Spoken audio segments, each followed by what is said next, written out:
Media pembelajaran ilmu pengetahuan alam dan sosial (IPAS). Kegiatan jual beli sebagai salah satu pemenuhan kebutuhan. Kelas 4. Nah, anak-anak, coba lihat ini gambar apa ya? Identifikasi apa saja sih yang ada di dalam gambar ini? Nah, anak-anak, di mana saja sih peristiwa jual beli itu dapat terjadi? Lalu, apa alasan terjadinya jual beli? Dan juga bagaimana sih proses suatu kebutuhan barang atau jasa sampai ke rumah kalian? Nah, kita simak berikut ini. Anak-anak, pernahkah kalian pergi ke pasar? Nah, gambar ini merupakan gambaran jual beli yang dilakukan oleh manusia sebagai salah satu pemenuhan kebutuhan hidupnya.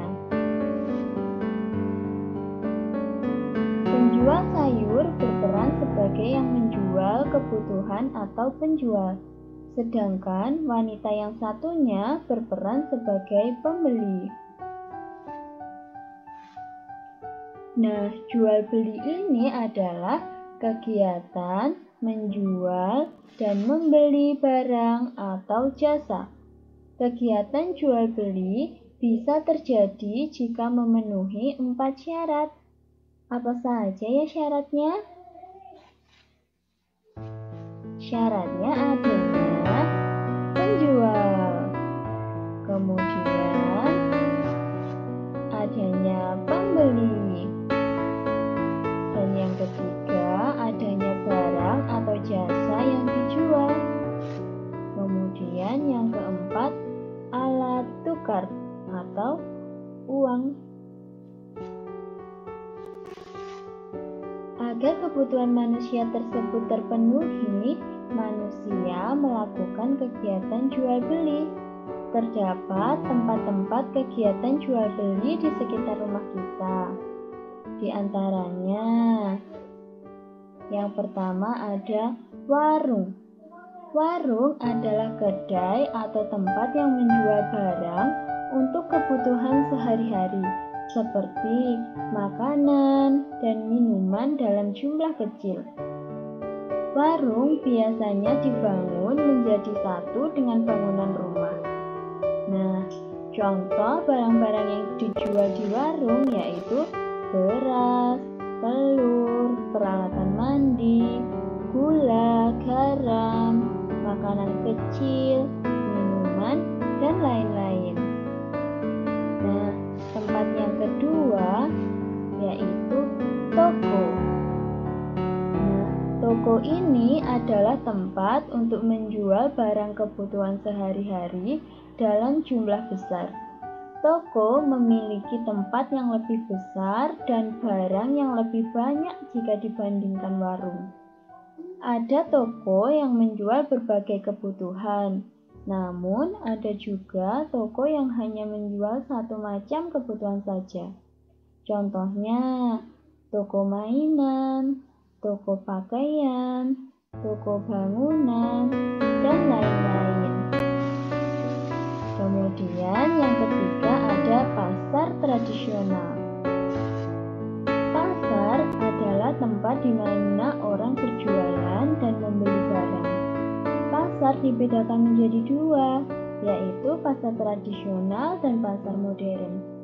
Pasar tradisional adalah tempat yang dibangun dan dikelola oleh pemerintah daerah sekitar atau dikelola oleh swasta. Ada sistem tawar-menawar antara pembeli dan penjual di pasar tradisional. Yang berikutnya ada pasar modern. Pada pasar modern tidak ada sistem tawar-menawar pada kegiatan jual belinya. Pasar modern menerapkan pembayaran sesuai dengan harga yang dicantumkan di barang tersebut. Pada umumnya, harga barang di pasar modern lebih mahal dibandingkan pasar tradisional. namun harga tersebut sebanding dengan mutu barang yang lebih bagus. Nah, berikutnya kita akan mempelajari mengenai kegiatan ekonomi. Ada beberapa macam kegiatan ekonomi yang dilakukan dan sering kita temui di masyarakat. Kegiatan ekonomi itu seperti produksi, distribusi, dan juga konsumsi. Untuk mengetahui lebih jelas, di bawah ini akan dibahas penjelasan dari masing-masing kegiatan ekonomi. Yang pertama yaitu produksi. Produksi merupakan kegiatan untuk menghasilkan suatu barang atau jasa. Nah, tujuan dari produksi adalah guna memenuhi kebutuhan para pembeli atau konsumen dan mencari keuntungan dalam menghasilkan barang dan jasa. Beberapa contoh kegiatan produksi adalah, ini ada pabrik baju, kemudian pembuatan roti, ada juga pembuatan sepeda motor. Kemudian ada distribusi. Nah, kegiatan ekonomi distribusi merupakan kegiatan menyalurkan barang atau jasa dari pihak produsen kepada pihak konsumen. Orang yang melakukan distribusi disebut distributor. Adapun tugas utama dari kegiatan distribusi yaitu membeli barang-barang dari pihak produsen untuk kemudian dijual kepada pihak konsumen. Contoh dari kegiatan distribusi adalah, ini ada di dalam gambar. Misalnya adalah grosir sembako yang menjual produk dari produsen kepada masyarakat atau konsumen. Kegiatan ekonomi yang ketiga yaitu konsumsi. Nah, ini pasti sudah sering kalian lakukan ya. Kegiatan konsumsi ini adalah kegiatan ekonomi yang menghasilkan nilai guna suatu barang atau jasa secara berangsur-angsur atau langsung habis. Kegiatan konsumsi sendiri sering kita jumpai di kehidupan sehari-hari. Contohnya, ini kegiatan kita membeli untuk memenuhi kebutuhan.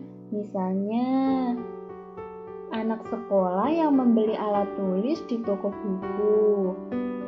Kemudian ada juga perusahaan otomotif yang membeli bahan baku produksi.